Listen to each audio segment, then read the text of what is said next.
ಅಂತಾನೆ ಒಂದು ಪಂಗಡ ತರ ಇರುತ್ತೆ. ಕಮ್ಯುನಿಟಿ ಅವರು ನಮಗೆ ಎಲ್ಲ ಕಡೆನೂ ಕರೀತಾರೆ. ಬಟ್ ಕಮ್ಯುನಿಟಿಯಲ್ಲಿ ಮಾಡಕ್ಕಂಥ ಕೆಲಸಗಳು ಎಲ್ಲ ಕೆಲಸಗಳು ನಾವು ಮಾಡಲೇಬೇಕು. ಯಾವ್ಯಾವ ತರ ಹೇಳ್ಬೋದು ಅವರು? ಬೇರೆ ಬೇರೆ ತರ ಏನಾದ್ರು ಹೇಳ್ತಾರೆ? ನಮ್ದಿರೋದು ಎರಡೇ ಇಲ್ಲ, ಒಂದು ಬೈಕಿಂಗ್ ಒಂದು ಬೈಕಿಂಗ್ ಮಾತಾಡ್ಸಕ್ಕೂ ಹಿಂದೆ ಮುಂದೆ ಜರುಗ್ತಾ ಇರ್ತೀರಪ್ಪ, ನಾನು ಹೆಂಗ್ ಮಾತಾಡ್ಸ್ತಿದ್ದೆ ಅಂಥವ್ರಿಗೆ ಆಪ್ಷನ್ಸ್ ಇರಲ್ಲ. ಕೈ ಹೊಡೆದ್ಬಿಟ್ಟು ಕೇಳಲೇಬೇಕಾಗುತ್ತಲ್ಲ.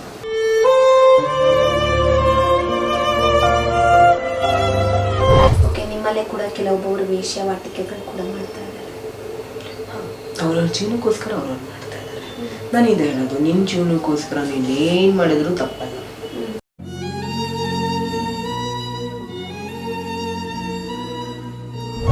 ನಾನು ವೇಶ್ಯಾವಾಟಿಕೆ ಮಾಡ್ತಾ ಇದ್ದೀನಿ ಅಂತ ಬಿಟ್ಟು ಇವಾಗ ನಾನು ಸುಳ್ಳು ಆಗೋ ಕಾರಣ ಯಾರು?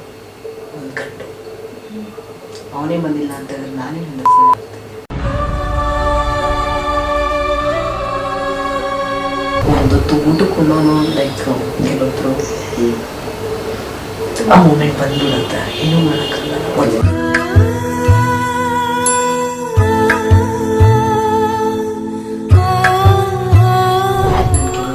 ಸಾಯ್ಬೇಕು ಅಂತಾರೆ ಮಲ್ದ ಫ್ಯಾನ್ ನೋಡ್ಕೊ ಅಂತ ಮಲ್ಕೊಳ್ತೀನಿ. ಬಟ್ ಕೆಲವೊಂದು ಟೈಮಲ್ಲಿ ಅನ್ಸುತ್ತೆ ನಾನು ಸತ್ತ ಅಂತ ನಾನು ಏನಾಗಿರ್ತಾಗಬೇಕು, ಯಾರು ಏನು ಕ್ಯಾನ್ ಬರ್ತಾರೆ.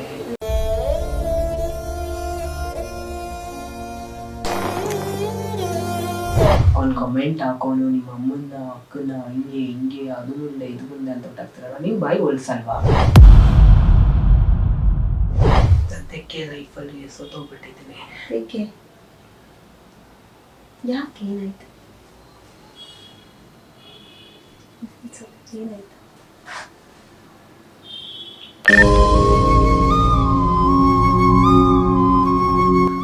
ಯಾರನ್ನ ನಂಬಲಿ, ಏನ್ ಮಾಡ್ಲಿ, ಯಾರಿಗೋಸ್ಕರ ಮಾಡ್ಲಿ?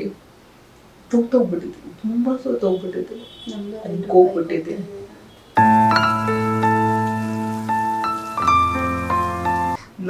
ಇವತ್ತು ನಾನು ಏನೇ ಮಾಡಿದ್ರು ಅದೆಲ್ಲ ಕಾರಣ ನಮ್ಮ ಅಪ್ಪ ಅಮ್ಮನೇ. ನಾನು ಇವತ್ತು ಯಾವ ಗುದ್ದು ಮಾಡಿದ್ರು ನಮ್ಮ ಅಪ್ಪ ಅಮ್ಮನೇ. ಒಂದು ಊಟ ಹಾಕಕ್ಕಾಗ್ಲಿಲ್ಲ ಅಂತ ಹೇಳಿದ್ರೆ ಯಾವ ಅಪ್ಪ ಅಮ್ಮ? ಇನ್ಸ್ಟಾಗ್ರಾಮ್ ಅಲ್ಲಿ ಎಂತೆಂತ ಮೆಸೇಜ್ಗಳು, ಎಂತೆಂತ ಕಮೆಂಟ್ಗಳು ಬರುತ್ತೆ.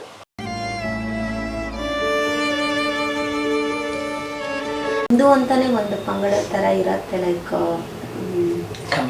ಕಮ್ಯುನಿಟಿ ಅಂತ ಇರುತ್ತೆ. ಸೊ ಅಲ್ಲಿ ಹೋಗ್ಬೋದಿತ್ತಲ್ವ ನಾವು? ಕಮ್ಯುನಿಟಿ ಹೋಗೋಕ್ಕೆ ಲೈಕ್ ದೊಡ್ಡ ವಿಷಯ ಅಲ್ಲ.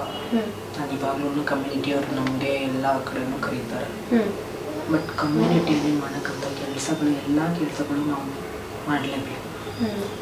ಅವರು ಹೇಳ್ತಾ ಇರ್ತಾರೆ, ನೀವು ಅದನ್ನ ಮಾಡಬೇಕು.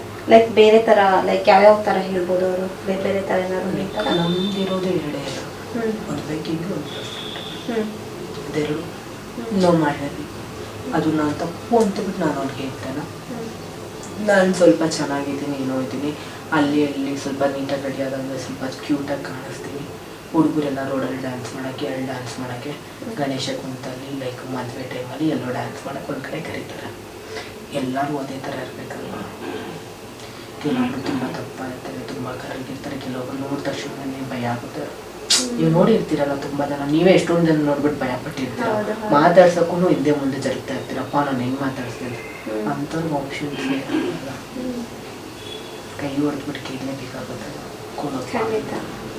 ಜೀವನ ನಡೆಸೋಕ್ಕೋಸ್ಕರ ನಾನು ಇವಾಗಲೇ ಹೇಳ್ತೀನಿ, ನಾವು ಜೀವನ ನಡೆಸೋಕ್ಕೋಸ್ಕರ ನಾವು ಏನು ಮಾಡೋದು ತಪ್ಪಲ್ಲ ಅಂತ. ಓಕೆ, ನಿಮ್ಮಲ್ಲೇ ಕೂಡ ಕೆಲವೊಬ್ಬರು ವೇಶ್ಯಾವಾಟಿಕೆಗಳು ಕೂಡ ಮಾಡ್ತಾ ಇದ್ದಾರೆ. ಅವ್ರವ್ರ ಜೀವನಕ್ಕೋಸ್ಕರ ಅವ್ರವ್ರು ಮಾಡ್ತಾ ಇದ್ದಾರೆ. ನಾನು ಇದು ಹೇಳೋದು, ನಿಮ್ಮ ಜೀವನಕ್ಕೋಸ್ಕರ ನೀನು ಏನು ಮಾಡಿದ್ರು ತಪ್ಪಲ್ಲ. ಆ ಒಂದು ಕಾರಣಕ್ಕೆ ಏನಾದರೂ ನಿಮ್ಮ ಟ್ರಾನ್ಸ್ಜೆಂಡರ್ ಅವ್ರನ್ನ ಕೀಳ್ ಮಟ್ಟದಲ್ಲಿ ನೋಡ್ತಾ ಇದ್ದಾರೆ?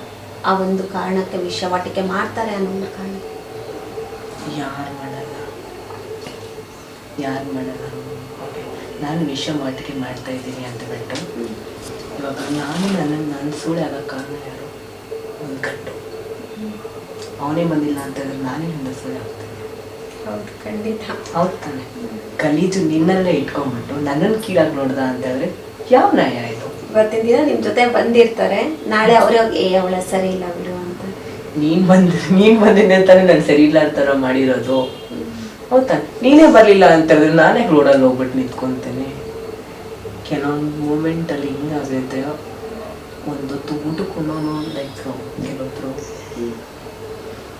ಆ ಮೂಮೆಂಟ್ ಬಂದ್ಬಿಡುತ್ತೆ, ಏನೂ ಮಾಡೋಕ್ಕಲ್ಲ, ಹೊಟ್ಟೆ ತಡ್ಕೊಳಕ್ಕಾಗಲ್ಲ. ಆ ಥರ ಏನಾದರೂ ತುಂಬ ಎಕ್ಸ್ಪೀರಿಯನ್ಸ್ ಆಗಿದೆ. ಏನಾದರೂ ಸಾಯ್ಬೇಕು ಅಂತ ಅನಿಸುತ್ತೆ ತುಂಬ ಟೈಮಲ್ಲಿ ನಾನು ಕೆಲವೊಂದು ಟೈಮಲ್ಲಿ ಸಾಯಬೇಕು ಅಂತಾರೆ ಮಲ್ದ ಪ್ಲ್ಯಾನ್ ಮಾಡ್ಕೊಂತ ಮಲ್ಕೊಳ್ತೀನಿ. ಮತ್ತು ಕೆಲವೊಂದು ಟೈಮಲ್ಲಿ ಅನ್ಸುತ್ತೆ ನಾನು ಸತ್ತ ಅಂತ ನಾನು ಏನಾಗಿತ್ತು ಆಗಬೇಕು, ಯಾರು ಏನಕ್ಕೆ ಯಾರು ಬರ್ತಾರೆ, ಯಾರು ನೋಡ್ತಾರೆ, ಯಾರು ಇಲ್ಲ ಅಂತ. ಇವತ್ತಿನ ನನ್ನ ಪರಿಸ್ಥಿತಿ ಹಿಂಗಾಗಿದೆ ಅಂತಂದರೆ ನಮ್ಮ ಮನೆಯಲ್ಲಿ ನಾನು ಬದುಕಾದ್ರೂ ಬದುಕು, ಸತ್ತಾದ್ರೂ ಏನಾದರೂ ಮಾಡು, ನಾವು ಕೇಳಲ್ಲ, ಏನಾದರೂ ಮಾಡು. ಇಲ್ಲೇ ಇವಾಗ ಒಂದು ವೇಳೆ ದಾರಿ ಹೆಣ ಆದ್ರೂ ಕೂಡ ಎತ್ಕೊಂಡು ಹೋಗಲ್ಲ ಅನ್ಸುತ್ತೆ. ನನ್ನ ಹತ್ರ ಏನಾದರೂ ಇತ್ತು ಅಂತಂದ್ರೆ ಅದು ಮಾತ್ರ ಎತ್ಕೊಂಡು ಹೋಗ್ತಾರೆ, ನನ್ನೂ ಎತ್ಕೊಂಡು ಹೋಗಲ್ಲ. ಅದು ಟು ಬಿ ಫ್ರ್ಯಾಂಕ್ ಅದು ಅಂತಲ್ಲ, ಈ ನಮ್ಮವು ನಮ್ಮದು ಇದು ಅಂದ್ಬಿಟ್ಟು ಎತ್ಕೊಂಡು ಹೋಗ್ತಾರೆ. ನಾನು ಏನಾದರೂ ಇಲ್ಲ ಏನಾದರೂ ಹೋಗೋಣ. ಈಗ ಮತ್ತೆ ಯಾರಿಗೋಸ್ಕರ ಮಾಡಬೇಕು, ಯಾರಿಗೋಸ್ಕರ ಪ್ರಯೋಜನ ಇಲ್ವಲ್ಲ. ನಾನು ಅದಕ್ಕೋಸ್ಕರನೇ ನನಗೆ ಏನು ಗೊತ್ತಾ, ನಾನು ಏನಾದರೂ ಒಂದು ಕಡೆ ಅಲ್ಲಾದ್ರೂ ನನ್ನ ಚಾನ್ಸ್ ಸಿಗುತ್ತೆ ಅಂತ ಬಿಟ್ಟು ನಾನು ತುಂಬ ಅಂದರೆ ತುಂಬ ಟ್ರೈ ಮಾಡಿದೆ. ಅದೇನು ಅಂತಾನೆ ಲಕ್ ಬೇಕು ಅಂತ. ಲಕ್ ಇದ್ರೆ ಎಲ್ಲ ಅಲ್ಲ. ಕೆಲವೊಬ್ಬರಲ್ಲಿ ನಾನೇ ನಮ್ಮ ಕೆಲವೊಂದು ಕಮಿಟಿ ಟೀಮ್ ಮೆಂಬರ್ಸ್ನ ಟೀಮಲ್ಲಿ ನೋಡಿದಾಗ ಅವ್ರ ಲಕ್ ಎಷ್ಟೊಂದು ಚೆನ್ನಾಗಿದೆ, ಲಕ್ ಎಷ್ಟೊಂದು ಹೋಗ್ಬಿಟ್ಟಿದೆ. ಹೌದು, ಖಂಡಿತವಾಗ್ಲು ನಿಮಗೇನು ಅನಿಸ್ತಾ ಇರಲ್ವಾ, ಬೇರೆಯವರು ಟ್ರಾನ್ಸ್ಜೆಂಡರ್ ಅವರು ತಮ್ಮ ಪೇರೆಂಟ್ಸ್ ಜೊತೆನೇ ಇರ್ತಾರೆ, ಅವ್ರು ಎಷ್ಟು ಸಪೋರ್ಟ್ ಮಾಡ್ತಾ ಇರ್ತಾರೆ, ಸೊ ಅವಾಗ ನಿಮಗೆ ಹೆಂಗೆ ಅನಿಸುತ್ತೆ? ಅದೃಷ್ಟ ಅನ್ನೋದೆಲ್ಲರೂ ಬೇಕಲ್ವಾ, ಹೌದಲ್ವಾ? ಅದೃಷ್ಟ ಇಲ್ಲ ಅಂತ ಹೇಳಿದ್ರೆ ಏನೂ ಮಾಡೋಕ್ಕಾಗಲ್ಲ. ಲೈಕ್ ಅವ್ರು ನೋಡ್ಬಿಟ್ಟು ನಮ್ಮಲ್ಲಿ ಲೈಕ್ ನಾನು ಅಲ್ಲಿದ್ದೀನಿ ಅನ್ನೋಂಥ ಖುಷಿ ಪಡ್ತೀನಿ ಅಷ್ಟೇ. ನಾನು ಹಿಂಗೆ ಎಷ್ಟೊಂದು ಟೈಮಲ್ಲಿ ಅದೆಲ್ಲ ನೋಡ್ಕೊಂಡ್ಬಿಟ್ಟು ಎಲ್ಲ ಕಣ್ಣಲ್ಲಿ ನೀರಾಗ್ಬಿಟ್ಟಿದ್ದೀನಿ. ನನ್ನ ಲೈಫ್ನ ನಾನೇ ಹಾಳು ಮಾಡ್ಕೊಂಡ್ಬಿಟ್ಟಿದ್ದೀನೇನೋ ಅಂತ ಫೀಲ್ ಆಗುತ್ತೆ. ಈ ಟೈಮಲ್ಲಿ ಬೇರೆ ನಾನು ಇನ್ಸ್ಟಾಗ್ರಾಮ್ನಿಂದ ಲೈಕ್ ಡಬಲ್ ಮೀನಿಂಗ್ಸ್ ಎಲ್ಲ ಒಕ್ಕಟ್ಟು ಹೇಳ್ತಾ ಇರ್ತೀನಲ್ವಾ, ಅದರಿಂದ ಏನಾದರೂ ನನ್ನ ಕೆರಿಯರ್ಗೆ ಏನಾದರೂ ಎಫೆಕ್ಟ್ ಬಿದ್ದಿದ್ದೇನಾ ಏನು ಅಂತ ಬಿಟ್ಟು ಯೋಚನೆ ಮಾಡ್ತಾರೆ. ನೀವು ಇವಾಗ ರೋಡಲ್ಲಿ ಏನಾದರೂ ಬೇರೆ ಏನಾದ್ರು ತರಕಾರಿ ತರಕಾರಿರೋ ಬೇರೆ ಏನಾದ್ರು ಹೋಗ್ಬೇಕಾದ್ರೆ ಎಲ್ಲ ಹೆಂಗೆ ನೋಡ್ತಾರೆ, ಲೈಕ್ ಮಾತಾಡ್ಸೋ ರೀತಿ ಆಗಿರ್ಬೋದು ಏನಾದ್ರು? ಅವಾಗ ಲೈಕ್ ತುಂಬ ಕೆಟ್ಟದಾಗ ನೋಡ್ತಾ ಇದ್ರು. ಇವಾಗ ನಾನು ಯಾವಾಗಲಿಂದ ಇನ್ಸ್ಟಾಗ್ರಾಮ್ನಲ್ಲಿ ವೀಡಿಯೋಸ್ ಮಾಡಿದ್ದೀನಿ ತಾನೆ, ಡಬಲ್ ಮೀನಿಂಗ್ ಅಂತ ಬಿಟ್ಟೆ ಕರೀತಾರೆ. ನನ್ನ ಹೆಸರು ಕರೀತಿಲ್ಲ, ಕರೆಯಲ್ಲ. ನಿಮ್ಗೆಲ್ಲೋ ನೋಡಿದ್ರೆ ಡಬಲ್ ಮೀನಿಂಗ್ ಜಾನು ಅಕ್ಕ ಅಲ್ವಾ ನೀವು, ಅಕ್ಕ ನೀವು ರೀಲ್ಸ್ ತುಂಬ ಚೆನ್ನಾಗಿ ಮಾಡ್ತೀರ ಅಕ್ಕ, ನಿಮ್ಮ ಒಗಟ್ಗಳು ಚೆನ್ನಾಗಿರ್ತಾರೆ, ಯಾವುದಾದ್ರೂ ಒಂದು ಒಗಟ್ಟು ಹೇಳಕ್ಕ ನಾನು ಬಿಡ್ಸಕ್ಕೆ ಟ್ರೈ ಮಾಡ್ತೀನಿ ಅಂತ ನಾನು ಹೇಳಿರ್ತೀನಿ. ಬಟ್ ಸದಾಶಿವನ್ಗೆ ಅದೇ ಥರ ಅಕ್ಕ ಇದು ಅದೇ ಅಲ್ಲ ಅಕ್ಕ ಅದೇ ಅಲ್ಲ ಅಕ್ಕ ಅಂತ ಬಿಟ್ಟು ಪ್ರಾಕ್ಟಿಕಲ್ ಆಗಿ ಥಿಂಕ್ ಮಾಡು, ಬೇರೆದೇನೋ ಇರ್ಬೋದು ಥಿಂಕ್ ಮಾಡು ಅಂತ ಬಿಟ್ಟು. ಲೈಕ್ ಇವಾಗ ಏನೋ ಕೆಲವೊಂದು ಕಡೆಯಲ್ಲಿ ಖುಷಿ ಆಗುತ್ತೆ. ಲೈಕ್ ನಾನು ನೋಡ್ಬಿಟ್ಟು ಇವ್ರು ನೋಡು ಡಬಲ್ ಮೀನಿಂಗ್. ಕೆಲವೊಬ್ರು ಈ ತರ ಪಾಸಿಟಿವ್ ಆಗಿ ಮಾತಾಡ್ಬೋದು, ಕೆಲವೊಬ್ರು ನೆಗೆಟಿವ್ ಆಗಿ ಮಾತಾಡ್ತಾರೆ, ಮಾತಾಡ್ತಾ ಇರ್ತಾರೆ. ಏನ್ ಅನ್ಸುತ್ತೆ? ಏನು ಅನ್ಸಲ್ಲ, ನಾನು ಅದು ಯಾವುದನ್ನು ಓದೋದೇ ಇಲ್ಲ, ಏನು ಅನ್ಸಲ್ಲ. ಅದೆಲ್ಲ ನನ್ಗೊಂಥರ ಕಾಮನ್ ಅನ್ಸ್ಬಿಟ್ಟಿದೆ. ನನ್ಗೆ ಗೊತ್ತಾಗ್ಬಿಟ್ಟಿದೆ, ನೀವು ನಾನು ಹೆಂಗಿದ್ರು ನೀವು ಮಾತಾಡ್ತೀರಾ. ನಾನು ಹುಡುಗ ಇದ್ದಾಗೂ ಮಾತಾಡಿದ್ದೀರಾ, ನಾನು ಹುಡುಗಿ ಇದ್ದಾಗೂ ಮಾತಾಡಿದ್ದೀರಾ, ನಾನು ನಾರ್ಮಲ್ ರೀಲ್ಸ್ ಮಾಡಿದಾಗೂ ಮಾತಾಡಿದ್ದೀರಾ, ನಾನು ನಿಮಗೆ ಡಬಲ್ ಮೀನಿಂಗ್ ಮಾತಾಡಿದ್ರು ಮಾತಾಡಿದ್ದೀರಾ. ನೀವೇನು ಸಾಚಗಳಲ್ಲ, ಮಾತಾಡೋರು ಯಾರು ಸಾಚಗಳಲ್ಲ. ನಿಮ್ಮ ಹತ್ರನೇ 100 ಇಟ್ಕೊಂಡ್ಬಿಟ್ಟು ನನ್ನನ್ನೇ ಹೇಳ್ತೀರಲ್ವಾ, ಅವ್ನು ಕಮೆಂಟ್ ಹಾಕೋನು ನಿಮ್ಮ ಅಮ್ಮನ ಅಕ್ಕನ ಹಿಂಗೆ ಹಿಂಗೆ ಅದು ಮುಂದೆ ಇದು ಮುಂದೆ ಅಂತ ಹೊಟ್ಟಾಗ್ತಾರಲ್ಲ, ನೀವು ಬಾಯಿ ಹೊಲ್ಸಲ್ವಾ? ನೀನು ಹೊಲ್ಸ್ಲಿಂದ ತಾನೇ ಮಾತಾಡ್ತಾ ಇರೋದು. ನನಗೂ ನಿನ್ಗೂ ಏನು ವ್ಯತ್ಯಾಸ? ನಾಯಿ ಆತ ಅಂತ ಹೇಳಿದ್ರೆ ನೀನು ನಾಯಿನೇ ತಾನೆ, ಹೌದಲ್ವಾ? ಸುಮ್ಮನೆ ನಾಯಿ ಬಗಳಕ್ಕೆ ನಾನೇ ಟೆನ್ಷನ್ ತಗೋಬೇಕು ಅಂತ ಬಿಟ್ಬಿಡ್ತೀನಿ. ಸಿ ಅವರೇ ಎಷ್ಟೊಂದು ಗಲೀಜಾಗಿ ಇರ್ತಾರೆ, ಬೇರೆಯವ್ರಿಗೆಲ್ಲ ಬಂದ್ಬಿಟ್ಟು ಲೈಕ್ ಭಾಷಣ ಮಾಡ್ತಾರೆ. ಅದೆಲ್ಲ ನಾನು ನಿಮ್ಮ ಒಂದೇ ಅಂತ ಹೇಳ್ತೀನಿ, ಯಾರದೇ ಆಗಿರಲಿ ಅವ್ರಿಗೆ ಏನು ಮಾಡ್ತಾ ಇದ್ದಾರೆ ಅಂತ ಬಿಟ್ಟು ಯೋಚನೆ ಮಾಡಬೇಕು. ಏನಕ್ಕೋಸ್ಕರ ಮಾಡ್ತಾ ಇದ್ದಾರೆ, ಯಾವುದಕ್ಕೋಸ್ಕರ ಇಲ್ಲ. ಸುಮ್ಮನೆ ಯಾವನೋ ಕರೆನ್ಸಿ ಹಾಕಿರ್ತಾನೆ, ಫ್ರೀಯಾಗಿ ವೈಫೈ ಸಿಕ್ಕಿರುತ್ತೆ, ಮಾಡೋ ಕೆಲಸ ಇಲ್ಲದೆ ಸುಮ್ಮನೆ ಯಾರು ಬೇಕು ಅವ್ರು ಕಮೆಂಟ್ ಹಾಕೋದಲ್ಲ, ಹೌದಲ್ವಾ? ಈಗ ಮುಂದಿನ ಜೀವನ ನಡೆಸಕ್ಕೆ ಏನು ಮಾಡ್ಕೊಂಡಿದ್ರಿ, ಏನು ಮಾಡಬೇಕು ಅಂದ್ಕೊಂಡಿದ್ದೀರಾ? ಸದ್ಯಕ್ಕೆ ಲೈಫಲ್ಲಿ ಸೋತೋಗ್ಬಿಟ್ಟಿದ್ದೀನಿ. ಏಕೆ, ಯಾಕೆ, ಏನಾಯ್ತು? ಏನಾಯ್ತು? ಯಾರನ್ನ ನಂಬಲಿ, ಏನ್ ಮಾಡ್ಲಿ, ಯಾರಿಗೋಸ್ಕರ ಮಾಡ್ಲಿ, ಸೋತೋಗ್ಬಿಟ್ಟಿದ್ದೀನಿ, ತುಂಬಾ ಸೋತೋಗ್ಬಿಟ್ಟಿದ್ದೀನಿ, ಹೋಗ್ಬಿಟ್ಟಿದ್ದೀನಿ. ಏನ್ ಮಾಡೋಕ್ಕೂ ಮನ್ಸು ಬರ್ತಾ ಇಲ್ಲ. ಒಂದೊಂದು ಊಟ ಸಿಕ್ಕರೆ ಸಾಕು ಎಲ್ಲಾದ್ರೂ ಇರ್ಬೇಕು ಅಂದಂಗೆ ಆಗ್ಬಿಟ್ಟಿದೆ. ಇಷ್ಟು ಅಂತ ಬಿಟ್ಟು ನಾನು ಟ್ರೈ ಮಾಡ್ಲಿ, ನನಗೂ ಒಂದು ಜೀವ ತಲೆ ಎಲ್ಲ ಬಂದವರೆಲ್ಲ ಅರ್ಧ ತಿಂದ ಅಂತಂದ್ರೆ ನನ್ಗೂ ಒಂದು ಎರಡೇಟ್ ಹೊಡಿಬೇಕಾದ್ರೆ ನೋಡ್ಕೊಂಬಿಟ್ಟು ಹೋಗ್ಬಿಡು, ನಿಮ್ಮ ಮಾತಿಂದ ಯಾವುದೇನಿಲ್ಲ, ನನ್ ಚುಚ್ಚಬೇಡ ಅಂತ ಹೋಗ್ತಲ್ಲ. ಎಲ್ಲೂ ಹೋದ್ರು ಲೈಕ್ ನಮ್ದೇನಾದ್ರೂ ಬ್ಯಾಕ್ ಗ್ರೌಂಡ್ ಇರ್ಬೇಕು, ನನ್ನ ಹತ್ರ ಬ್ಯಾಕ್ ಗ್ರೌಂಡ್ ಯಾವುದು ಇಲ್ಲ.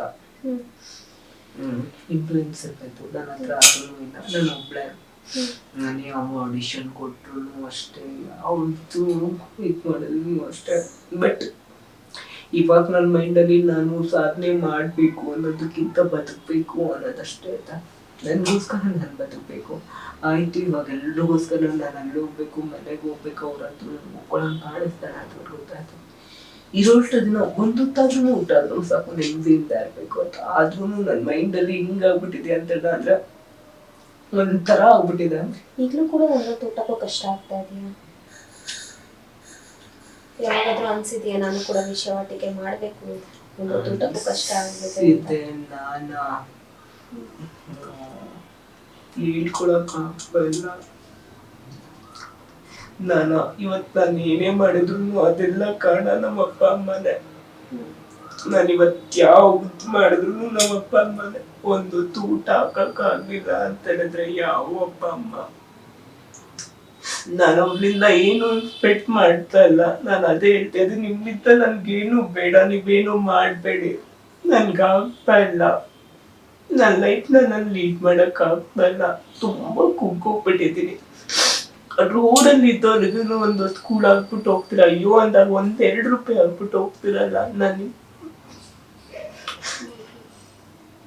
ಮಗಂತೂ ಬೇಡ, ಮಗ ಅಂತಾನೆ ನೋಡ್ಲಿ, ನಂಗೆ ಇದು ಯಾವುದು ಬೇಡ. ಪ್ಯಾಂಟ್ ಶರ್ಟ್ ಹಾಕೊಂಡ್ಬಿಟ್ಟು ಪ್ಯಾಂಟ್ ಶರ್ಟ್ ಹಾಕೊಂಡ್ಬಿಟ್ಟು ಬರ್ತೀನಿ. ಮೊದ್ಲಿನ ತರ ಎಲ್ಲಾನು ಚೇಂಜ್ ಮಾಡ್ಕೊಂಡ್ಬಿಡ್ಬಾ ಅಂದ್ರೆ ನಾನು ಎಲ್ಲಿಂದ ಚೇಂಜ್ ಮಾಡ್ಕೊಂಡ್ಬಿಟ್ಟು ಬರ್ಲಿ? ಅವಾಗ ಗೊತ್ತಾ ನನ್ ಕೈಲಿಂದ ಹೇಳೋರು ಮತ್ತೆ ಹೇಳ್ತಾ ಇರ್ತಾರೆ, 4 ಜನಕ್ಕೋಸ್ಕರ ಸೀರೆ ಹಾಕೊಂಡ್ಬಿಟ್ಟು ಮತ್ತೆ ಗಂಡಸ್ ತರ ಬಂದಿದ್ಯಾ ನೀನು ಅಂತ. ಆಗ್ತಲ್ಲ. ನನ್ಗೆ ಹೇಳೋದು ಇಷ್ಟೇನೆ, ನನ್ಗೇನು ಕೊಟ್ಟಿಲ್ಲ ಅಂದ್ರು ಪ್ಲೀಸ್ ನನ್ ಪ್ರೀತಿಗೋಸ್ಕರ ಅಂತ ಆಡ್ತಾ ಇದ್ದೀನಿ. ನೀವೇ ಹೋಗ್ಬೋದಿತ್ತಲ್ವಾ ಒಂದ್ಸರಿ ಮನೆಗೆ? ಎಲ್ಲ ಎಮೋಷನಲ್ ಬ್ಲ್ಯಾಕ್ ಮೇಲ್ ಮಾಡ್ತಾರೆ, ಸುಮ್ಮನೆ ಸ್ಕ್ರೀನ್ ಎಲ್ಲ ಕ್ರಿಯೇಟ್ ಮಾಡ್ಬಿಡ್ತಾರೆ. ತುಂಬಾ ನಾನೇನಾದ್ರೂ ಒಂದಂದ್ರೆ ಎಲ್ಲ ಹಳ್ಳಿ ಜನ ಎಲ್ಲ ಬಂದ್ಬಿಟ್ಟು ಹೋಗ್ತಾರೆ. ಅವ್ರಿಗೊಂಥರ ಮುಚ್ಕರ ಆಗುತ್ತೆ. ಇನ್ನೊಂದು ಮದ್ವೆ ಆಗೋದಿದೆ, ಅವನಿಗೂ ಒಂಥರ ಆಗುತ್ತೆ. ಅಲ್ಲೇ ನಮ್ದು ದೂರಲ್ಲೇ ನಮ್ಮ ಅಕ್ಕ ಕೊಟ್ಟಿದ್ರು, ಒಳ್ಳೆ ಲೈಫು ಅವನಿರೋದು. ನಮ್ಮ ಅವ್ವ ಬಂದ್ಬಿಟ್ಟು ನಮ್ಮ ಅಕ್ಕನ ಬಿಟ್ಬಿಟ್ಟು ಹೋಗ್ಬಿಟ್ಟ ಅಂತಾರೆ. ಅವ್ರ 3-4 ಮಕ್ಕಳು ಇದ್ದಾರೆ, ಅವ್ರ ಜೀವನ ಅದು ನನ್ನಿಂದ ಎಲ್ಲರೂ ಜೀವನ ಹಾಳಾಗುತ್ತೆ. ನಾನು ಒಂದು ಕಾರಣಕ್ಕೆ ಹೋಗ್ತಾರೆ. ನಮ್ಮಪ್ಪ ನನ್ನ ನೋಡ್ದ ಅಂತಾರೆ, ಅವ್ರಿಗೆ ಹೇಳ್ಬಿಟ್ಟೆ ನಮ್ಮಪ್ಪ ನಾನು ಈ ತರ ಆಗಿದೆ, ನಂತರ ಹಾರ್ಟ್ ಪ್ರಾಬ್ಲಮ್ ಆಗಿದೆ, ನಮ್ಗೆ ಈ ತರ ನೋಡ್ತಾ ಅಂತಾರೆ, ಏನಾದ್ರು ಹೋಗ್ಬಿಟ್ಟ ಅಂತ ಹೇಳಿದ್ರೆ ನಾನು ಇಷ್ಟೇ ಕೇಳೋದು, ನೀವು ನನ್ಗೆ ಏನೂ ಮಾಡಿಲ್ಲ ಅಂದ್ರೂ ಪರವಾಗಿಲ್ಲ, ನನ್ಗೆ ಯಾವ ಆರ್ಟಿಸ್ಟ್ ಹೋಗ್ಬೇಕು ಅಂತಿಲ್ಲ, ಏನೂ ಇಲ್ಲ, ಎಲ್ಲಾನು ಕಳ್ಕೊಂಡ್ಬಿಟ್ಟೆ. ನಾನೇನ್ ಮಾಡ್ಕೊಂಡಿದ್ದೆ ತಾನೆ, ಇದಿಷ್ಟು ಅವಾರ್ಡ್ಗೆ ಸೀಮಿತ ಅಂತ ಅನ್ಕೊಂಡ್ಬಿಟ್ಟು ಒಂದ್ ಸುಮ್ಮನೆ ಹೆಂಗಾಗ್ಬಿಟ್ಟಿದ್ದೀನಿ ಅಂತೆಲ್ಲ ಅಂದ್ರೆ ನನ್ನಲ್ಲಿ ಇರೋಕೊಂದ ಟ್ಯಾಲೆಂಟ್ ಎಲ್ಲ ಸಾಯಿಸ್ಬಿಟ್ಟು ಸುಮ್ಮನೆ ಆಗ್ಬಿಟ್ಟಿದ್ದೀನಿ. ಬದುಕಬಿಡಿ ಅಂತ ಬಿಟ್ಟೆ ಹೇಳ್ತಿರೋದು. ಇವಾಗ್ಲೂ ಎಷ್ಟೊಂದ್ ಜನ ಇನ್ಸ್ಟಾಗ್ರಾಮ್ ಅಲ್ಲಿ ಎಂತೆಂತ ಮೆಸೇಜ್ಗಳು, ಎಂತೆಂತ ಕಮೆಂಟ್ಗಳು ಹೋಗ್ತಾರೆ. ಬೇಕು ಅಂದ್ರೆ ಎಲ್ಲಾನು ಸಹಿಸ್ಕೊಂಡ್ಲೇಬೇಕಲ್ಲ. ಇಷ್ಟ ದಿನ ಇಷ್ಟು ವರ್ಷ ತಡ್ಕೊಂಡ್ ಬಂದಿದ್ದೀರಲ್ಲ. ಪ್ರತಿಯೊಂದು ಮನುಷ್ಯಗೂ ಒಂದು ಲಿಮಿಟ್ ಅಂತ ಬಿಟ್ಟಿರುತ್ತೆ. ಲಿಮಿಟ್ ದಾಟ್ತಾ ಅಂತಂದ್ರೆ ನಿಮ್ಗೂ ಕೂಡ ಒಂದ್ ಹೊತ್ತು ಊಟಕ್ಕೆ ಈಗ್ಲೂ ಕೂಡ ಕಷ್ಟ ಆಗ್ತಾ ಇದೆಯಾ? ತುಂಬಾ ಆಗ್ತಾ ಇದೆ. ಏನ್ ಮಾಡ್ತಾ ಇದ್ದೀರಾ ಮತ್ತೆ? ಒಂದೊತ್ತು ಊಟಕ್ಕೆ ಏನ್ ಮಾಡ್ಕೊಂತಾ ಇದ್ದೀರಾ? ಅಲ್ಲಿ ಇಲ್ಲಿ ಫ್ರೆಂಡ್ಸ್ ಅಲ್ಲಿ ಇನ್ಸ್ಟಾಗ್ರಾಮ್ ಅಲ್ಲಿ ಏನಾದ್ರು ಸ್ಟೋರಿ ಅಂತ ಹೇಳಿದ್ರೆ ಯಾರಾದ್ರೂ ಹುಡುಗರು ಇರ್ತಾರಲ್ವಾ, ಓಕೆ, ಅವ್ರ ಹತ್ರ ಫ್ರೆಂಡ್ಶಿಪ್ ಮಾಡ್ಕೊತೀನಿ, ಚೆನ್ನಾಗಿ ಮಾತಾಡಿಸ್ತೀನಿ, ಮನೆ ಊಟ ಮಾಡ್ಕೊತೀನಿ, ತಿಂತೀನಿ, ಫ್ರೆಂಡ್ಲಿಯಾಗಿ ಕೂತ್ಕೊತೀನಿ, ಓಕೆನಾ, ಮೀಟ್ ಆಗ್ತೀನಿ, ಮೂವೀಸ್ಗೆಲ್ಲ ಹೋಗ್ತಿರ್ತೀನಿ, ಅಲ್ಲಿಂದ ಬಂದ್ಬಿಡ್ತೀನಿ. ಕೆಲವೊಬ್ರು ಊಟ ಹೋಗ್ತಾರೆ, ಕೆಲವೊಬ್ರು ತುಂಬ ಚೆನ್ನಾಗಿ ಮಾತಾಡಿಸ್ತಾರೆ, ಕೆಲವೊಬ್ರು ತುಂಬ ಫ್ರೀಯಾಗಿ ಮಾತಾಡ್ತಾರೆ, ಇನ್ನು ಕೆಲವೊಬ್ರು ತುಂಬ ಕೆಟ್ಟಾಗಿ ಹೇಳ್ಕೊಳ್ತಾರೆ. ಅದನ್ನ ನೀಟಾಗಿ ಎಕ್ಸ್ಪ್ಲೇನ್ ಮಾಡ್ಕೊಡ್ತೀನಿ. ನನಗೆ ಜೀವನ ತಳ್ಳೀತಾ ಇದ್ದೀನಿ. ನಾನು ಯಾವುದಾದ್ರೂ ಇವೆಂಟ್ ಇತ್ತು ಅಂತ ಹೇಳ್ತಾ ಅಂದರೆ ನೀಟಾಗಿ ರೆಡಿ ಆಗ್ಬಿಟ್ಟು ಹೋಗ್ಬಿಟ್ಟು ಡ್ಯಾನ್ಸ್ ಮಾಡೋದು ಅದು ಮಾಡೋದು ಅಲ್ಲಿಂದ ದುಡ್ಡು ತೊಗೊಂಡ್ಬಿಟ್ಟು ದೇವ್ರನ್ನ ಎತ್ಕೊಂಡು ಹೋಗ್ಬಿಟ್ಟು ಕುಣಿತೀನಿ. ಎಷ್ಟು ಕೊಡ್ತಾರೆ ಅವಾಗ? ದೇವ್ರನ್ನ ಎತ್ಕೊಂಡು ಹೋಗೋದಾಗಿರ್ಬೋದು, ಡ್ಯಾನ್ಸ್ ಮಾಡ್ಬೋದಾಗಿರ್ಬೋದು. ಇಲ್ಲಿ ಅವ್ರಿಗೆ ಅಷ್ಟೊಂದು ಅದ್ರ ಬಗ್ಗೆ ಗೊತ್ತಿಲ್ಲ. ಕೊಡೋರು 1500 ಕೊಡ್ತಾರೆ, 2000 ಕೊಡ್ತಾರೆ, 3000 ಸಾಕಾಗುತ್ತೆ ಅದು 3 ಹೊತ್ತು ಊಟಕ್ಕೆ. ನನ್ನ ಮನೆ ಬಾಡಿಗೆ ಕಟ್ಟರೆ ಸಾಕು ಅನ್ನಂಗಿರ್ತೀನಿ. ಮನೆ ಬಾಡಿಗೆ ಎಷ್ಟಿದೆ? 3500 ಮನೆ ಬಾಡಿಗೆ ಕಟ್ಟರೆ ಸಾಕಪ್ಪ ಅಂತ ಇಟ್ಟಿರ್ತೀನಿ. ಬಟ್ ಕೆಲವೊಬ್ರು ಫ್ರೆಂಡ್ಸ್ ಎಲ್ಲ ತುಂಬ ಚೆನ್ನಾಗಿದ್ದಾರೆ ನನಗೆ. ಲೈಕ್ ಏನಾದರೂ ಬೇಕಂದರೆ ಹೇಳಿ ಮಚ್ಚ ಕೊಡ್ತೀನಿ ಅಂತ. ಕೆಲವೊಂದು ಟೈಮಲ್ಲಿ ಮೆಹಂದಿ ಆರ್ಡರ್ಸ್ ತುಂಬ ಪರಿಚಯದವ್ರು ಇರ್ತಾರೆ ತಾನೆ, ಅವ್ರು ಕರೀತಾರಲ್ಲ, ಅವ್ರ ಹತ್ರ ಎಲ್ಲ ಹೋಗ್ಬಿಟ್ಟು ಮೆಹಂದಿ ಹಾಕ್ಬಿಡ್ತೀನಿ. ಇತ್ತೀಚೆಗೆ ಅವ್ರದ್ದು ಲೈಕ್ ಬರ್ತಾ ಇಲ್ಲ, ಆಸೆನೂ ಇಲ್ಲ, ಎಲ್ಲ ಹೋಗ್ಬಿಟ್ಟಿದೆ. ಇಷ್ಟೊಂದು ಸಾಧಿಸಿದಿರಲ್ಲ, ನೀವೇ ಯಾವ್ದಾದ್ರು ಅಂಗಡಿ ಹಾಕ್ಬೋದಲ್ಲ ಮೆಹಂದಿ ಅಂಗಡಿ? ಯಾರು ಬರ್ತಾರೆ? ನೀವು ಎಜುಕೇಟೆಡ್ ಇದ್ದೀರಾ, ನೀವು ಬರ್ತೀರಾ, ನಿಮ್ಮ ಮತ್ತೆ ಹೆಣ್ಣು. ನಾನು ಇರೋಕ್ಕಂತ ಅಂಗಡಿಗೆ ನಿಮ್ಗೆ ಬರೋಕ್ಕಾಗಲ್ಲ, ನಾನೇ ನಿಮ್ಮ ಹತ್ರ ಹೋಗ್ಬೇಕು. ನೀವು ನನ್ನ ಕಾಲ್ ಮಾಡಿಬಿಟ್ಟು ಕರೆಸ್ತೀರಾ. ನಿಮ್ಮ ಮನೇಲಿ ಓಲ್ಡ್ ಅಜ್ಜಿತಿರು ಅವ್ರು ಎಲ್ಲರೂ ಇದ್ದೇ ಇರ್ತಾರೆ. ಈಗಲೂ ಕೂಡ ಆ ಥರ ಸಿಚುವೇಶನ್ ಮಾಡುತ್ತೆ. ನಾನು ಅಲ್ಲಿ ಮನೆ ಹತ್ರ ಹೋಗ್ಬಿಟ್ಟು ವಾಪಸ್ ಬಂದಿದ್ದು ನನ್ನ ಹಿಸ್ಟ್ರಿ ಇದೆ. ಇವಾಗ ನೀವು ಮದುವೆ ಹೆಣ್ಣು ಅಂತಬಿಟ್ಟು ತಿಳ್ಕೊಳ್ಳಿ. ನಿಮಗೆ ನಾನು ಮೆಹಂದಿ ಹಾಕೋಕ್ಕೆ ನಾನು ಹೋಗ್ತೀನಿ, ಬರ್ತೀನಿ. ನೀವು ನನಗೆ ನೋಡ್ತೀರಾ, ನೀವು ವೆಲ್ಕಮ್ ಮಾಡ್ತೀರಾ. ನಿಮ್ಮ ಮನೇಲಿ ಇರೋಕ್ಕಂಥ ಓಲ್ಡ್ ಅಜ್ಜೀಸ್ ಎಲ್ಲ ನೋಡ್ತಾರೆ, ಅಂಥವ್ರೆಲ್ಲ ಮೆಹಂದಿ ಹೋಗಿಸ್ಕೊಬಾರ್ದು ಏನಂತ ತಿಳ್ಕೊತಾರೆ.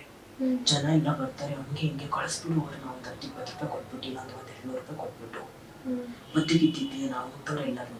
ನಿಮ್ದು ಇವಾಗ ಅರೇಂಜ್ ಮ್ಯಾರೇಜು ಲವ್ ಮ್ಯಾರೇಜ್ ಅಂತಲೇ ಇಟ್ಕೊಳ್ಳಿ. ಆವಾಗ ನೀವು ಯಾರ ಮಾತು ಕೇಳ್ತೀರಾ? ಮನೆಯವ್ರ ಮಾತೇ ಕೇಳ್ತೀರಾ ತಾನೆ. ನೀವು ಬಂದ್ಬಿಟ್ಟು ನೀಟಾಗಿ ಬಂದ್ಬಿಟ್ಟು ಒಂದು 200 ಇಟ್ಕೊಬಿಟ್ಟು, ಇಫ್ ಯು ಡೋಂಟ್ ಮೈಂಡ್ ಸಾರಿ, ಏನೂ ಬೇಜಾರು ಮಾಡ್ಕೋಬೇಡಿ, ನಮ್ಮ ಮನೇಲೆಲ್ಲ ಒಪ್ಕೊತಾ ಇಲ್ಲ. ಆ್ಯಕ್ಚುಲಿ ನಾನು ಅಗ್ರಿ ಮಾಡ್ಕೊತೀನಿ, ಬಟ್ ನಮ್ಮ ಮನೇಲೆಲ್ಲ ಅಗ್ರಿ ಮಾಡ್ಕೋಬೇಕಿಲ್ಲ, ಪ್ಲೀಸ್ ಏನೂ ತಿಳ್ಕೊಬೇಡಿ, ನಾನು ತುಂಬ ಅಂದರೆ ತುಂಬ ಬೇಜಾರು ಆಗ್ತಾ ಇದೆ ಅಂತ ಬಿಟ್ಟು ಹೇಳ್ಬಿಟ್ಟು ಒಂದು 200 ರೂಪಾಯಿ ಸಿಗ್ತೀರಾ. ಪ್ಲೀಸ್ ನನಗೆ ಬ್ಲೆಸ್ ಮಾಡಿಬಿಟ್ಟು ಹೋಗಿ. ಅದೇ ಹುಡುಗರ ಹತ್ರ ಅಂತ ಅಂತಾರೆ, ಲೈಂಗ ಹಿಂಗೆ ಎತ್ಕೊಂಡ್ಬಿಟ್ಟು ಇಲ್ಲಿ ಗಂಟ ಮೆಹಂದಿ ಹಾಕೊಳ್ಳೋಕೆ ಅವ್ರ ಹತ್ರ ಟೈಮ್ ಇರುತ್ತೆ. ಅವಾಗ ಅವ್ರ ಮನೆಯವರಾಗಲಿ ಅವ್ರ ಫ್ಯಾಮಿಲಿ ಮೆಂಬರ್ಸ್ ಆಗಲಿ ಏನೂ ಇಡಲ್ಲ. ರಿಯಾಲಿಟಿ ಅಲ್ವಾ? ಹೌದಲ್ವಾ? ನಾವು ಒಪ್ಕೊಂಡ್ರು ನಮ್ಮ ಬ್ಯಾಕ್ಗ್ರೌಂಡಲ್ಲಿ ಇರೋಕ್ಕಂಥವ್ರು ನಮ್ಮನ್ನು ಎಕ್ಸೆಪ್ಟ್ ಮಾಡ್ಕೊಳಕ್ ಬಿಡಲ್ಲ. ನಮ್ಮ ವೀಕ್ಷಕರಿಗೆ ಹೇಳೋದಾದ್ರೆ ಏನು ಹೇಳ್ತೀರಿ? ನಾನು ಯಾರಿಗೂ ಏನೂ ಹೇಳಲ್ಲ, ಯಾಕಂತಂದರೆ ಎಲ್ಲರೂ ಹತ್ರ ಬುದ್ಧಿ ಇದ್ದೇ ಇರುತ್ತೆ. ಬಟ್ ನಾವು ಯಾರ ಹತ್ರ ಆದ್ರೂ ಒಬ್ಬರ ಹತ್ರ ಮಾತಾಡಬೇಕು ಅಂತಿದ್ದಾರೆ, ಅವ್ರ ಬಗ್ಗೆ ಹೇಳಬೇಕು ಅಂತಿದ್ದಾನೆ, ದಯವಿಟ್ಟು 100 ಸಲ ಯೋಚನೆ ಮಾಡ್ಕೊಂಡು ಮಾತಾಡಿ. ನೀವು ಒಂದು ಟೈಮ್ ಹೊಡೆದ್ರೂ ಅವ್ರಿಗೆ ಪೇನ್ ಆಗಲ್ಲ. ಮಾತಾನೆ ಮಚ್ಚ ಗಿಚ ಅಂತ ಹೊಡೆದ್ರೂ ಬಿಡು ಅಂತ ಹೇಳ್ತೀವಿ. ನೀವು ಮಾತಿನಿಂದ ಏನು ಹೊಡಿತೀರಾ ತಾನೇ ಲೈಫ್ ಲಾಂಗ್ ಮರೆಯಲ್ಲ ಅವರು. Please take respect and give respect. ಎಲ್ರಿಗೂ ನಾವು ಎಲ್ಲರೂ ಒಂದೇ ಥರ ಆಗ್ತಾನೆ. ರೆಸ್ಪೆಕ್ಟ್ ಕೊಟ್ಟು ರೆಸ್ಪೆಕ್ಟ್ ತೊಗೊಂಡು ಜಸ್ಟ್ ಯೋಚನೆ ಮಾಡಿ. ಲೈಕ್ ನಿಮ್ಮ ಮನೆಯಲ್ಲಿ ಇಂಥ ಮಕ್ಕಳಾಯಿತು ಅಂತ ಹೇಳಿದ್ರೆ ನೀವು ಅವ್ರನ್ನ ಹೆಂಗೆ ಇದು ಮಾಡ್ತೀರಾ, ಏನು ನೀವು ರೆಸ್ಪೆಕ್ಟ್ ಕೊಟ್ಬಿಟ್ಟು ಇದು ಮಾಡ್ತಾ ಅಂದರೆ ಅವರು ರೆಸ್ಪೆಕ್ಟ್ ಕೊಡ್ತಾರೆ ಅಂತ.